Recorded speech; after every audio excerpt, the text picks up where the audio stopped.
Ahora sí quiere diálogo Norma Piña con el presidente López Obrador y la presidenta electa Claudia Sheinbaum. Reconozco que se necesita una reforma. Quiero hacer un llamado contundente a tener un diálogo. Cuando pide ahora diálogo. Habrán notado al pasar de estos días que a lo largo y ancho del país se han realizado los diálogos y los foros de la reforma al Poder Judicial. En esencia, la diferencia entre estos dos es que en los diálogos del Poder Judicial se han reunido tanto autoridades del Poder Judicial como del Poder Legislativo, mientras que en los foros del Poder Judicial principalmente se ha reunido a las personas ciudadanas y ciudadanos de a pie, donde se les ha estado informando cuál sería el propósito de la reforma al Poder Judicial y en qué abarca, mientras que en los diálogos al Poder Judicial se ha estado buscando que junto con esas autoridades se pueda hacer un consenso con los legisladores, y que este proceso sea mucho más terso. Y oigan, hemos tenido participaciones de todo tipo de autoridad. Se han estado presentando representantes de fiscalías, los propios ministros de la Suprema Corte, legisladores de ambas cámaras que conforman el Congreso de la Unión y de la presencia de la mismísima presidenta de la Suprema Corte de Justicia de la Nación y presidenta también del Consejo de la Judicatura Federal, Norma Piña. Para este momento ya es de conocimiento general que tanto la propia Norma Piña como algunos de los ministros, casi todos los de la Suprema Corte de Justicia de la Nación, se encuentran en contra de la reforma al Poder Judicial. ¿Pero por qué? Conozcamos algunas de sus razones y desmintámoslas de una en una. Argumentos que casi en la mayoría llegan a ser discriminatorios. Primero, la elección de las autoridades juzgadoras convertirá dicho proceso de elección en un concurso de popularidad.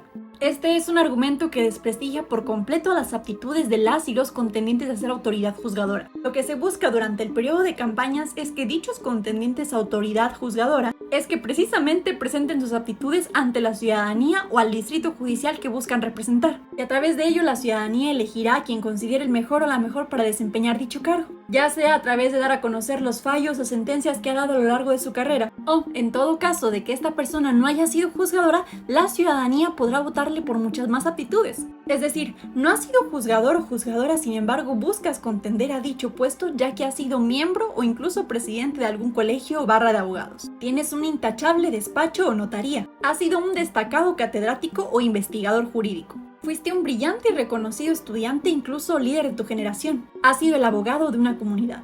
Es decir, hay miles de razones por las cuales la ciudadanía elegiría a sus juzgadores, no únicamente por la popularidad. Número 2. No llegarían las figuras más preparadas a dichos puestos de juzgadores. Esto no solo insulta por completo al intelecto de quienes por años han buscado en su carrera judicial llegar a ser jueces, magistrados o ministros. Personas que han dedicado sus carreras enteras a convertirse algún día en juzgadores, sin embargo, les es impedido por el sistema de amiguismos, compadrazgos y nepotismo que prevalece en el Poder Judicial. ¿O me dices que las y los ministros de la Suprema Corte de Justicia de la Nación son las mentes más brillantes en cuanto a derechos se trate del país? Sería una mentira señalar que algunos de estos no sean bastante brillantes. Sin embargo, las sentencias de algunos de estos solamente han puesto en duda su capacidad de raciocinio, como las condonaciones de impuestos millonarios que se han dado a empresarios como lo son Ricardo Salinas Pliego. Además, ¿a qué nos referimos cuando dicen que llegarán los menos preparados a ser juzgadores? Es que muchos de estos no tienen carrera judicial. Y no únicamente me refiero a la más recientemente incorporada ministra de la Suprema Corte, Lenia Batres, sino también ministros como lo son Luis María Aguilar, quien prácticamente le hicieron la carrera judicial en el sexenio de Enrique Peña Nieto para que éste pudiera ser ministro.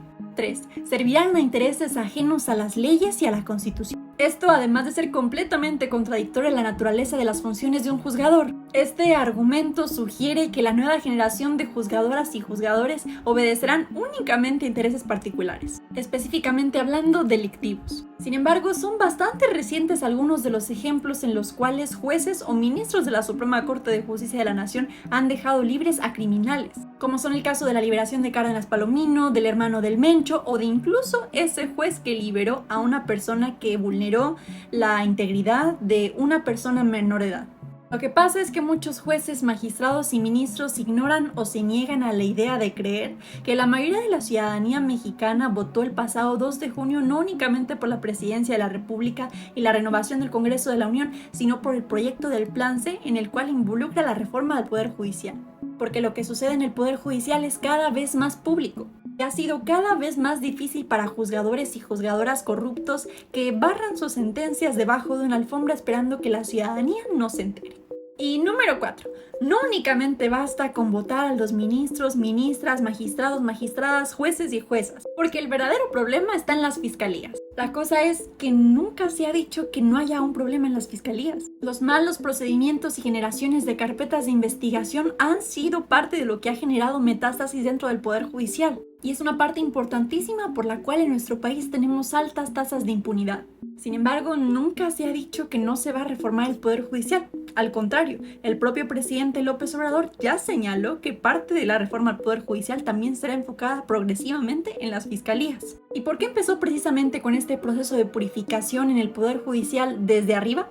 Es decir, ¿por qué comenzó con las y los magistrados, jueces y ministros? Porque los intereses desde arriba son muy altos. Y al menos yo quiero creer que ha seguido su mantra, que ha sido parte de su forma de gobierno, que es: las escaleras se barren de arriba hacia abajo. Ojo, los casos del día a día, de la cotidianidad de las y los ciudadanos son importantes, pero no hay que olvidar que en la Suprema Corte de Justicia de la Nación se llevan los casos más pesados y de alguna manera jugosos. Jugosos en el sentido de los grandes contribuyentes que no pagan sus impuestos, hasta delincuentes. Pero volvamos con Norma Piña, pues. No es hasta que inminentemente se escoge por voto popular a las y los representantes del Poder Ejecutivo y del Poder Legislativo que los representantes del Poder Judicial, específicamente la Suprema Corte de Justicia de la Nación, se pronuncian y quieren abrirse al diálogo. Reconozco que se necesita una reforma. Quiero hacer un llamado contundente a tener un diálogo.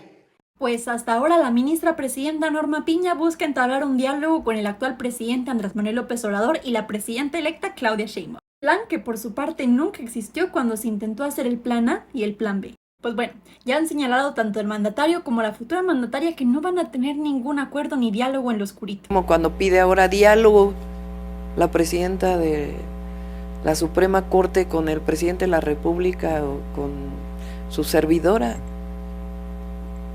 No que había autoritarismo. Que para eso han estado los diálogos de la reforma al Poder Judicial, en los cuales ya participó.